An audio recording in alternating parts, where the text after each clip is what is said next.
Gladys Frisso, com a palavra. Para declarar voto, presidente. Senhor presidente, nobres colegas, vereadores e vereadoras, eu quero dizer que também me sinto... Para declarar o voto, senhor presidente. Muito feliz, vereador Rafael, em poder votar favorável à homenagem a esse cidadão caxiense, prefeito, que muito contribuiu para a nossa cidade. Uma pessoa valente, que enfrentou várias críticas, inclusive quando foram fazer os nossos corredores dos ônibus, e que hoje a gente percebe quão importante ela é.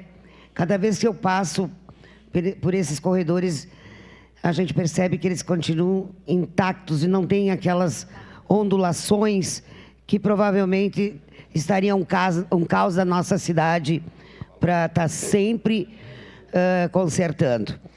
Eu quero dizer que eu tive o privilégio de ser uma das subprefeitas do Desvio Risso. O Desvio Risso teve 2 subprefeitas até hoje, mulheres. E uma delas fui eu e uma foi a Terezinha de Bastiani no governo do Pepe. E, na verdade, acho que Galópolis teve mais uma subprefeita e Ana Rec mais uma. Forqueta também teve por um período pequeno. Mas quero agradecer ao prefeito, ao seu, por ter confiado a mim a maior subprefeitura da cidade de Caxias do Sul. É um desafio, e ontem nós tivemos aqui nesta casa um encontro onde a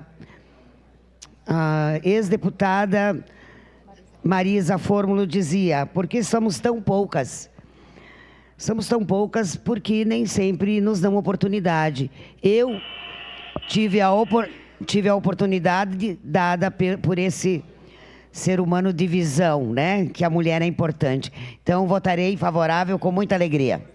Muito obrigada. Obrigado.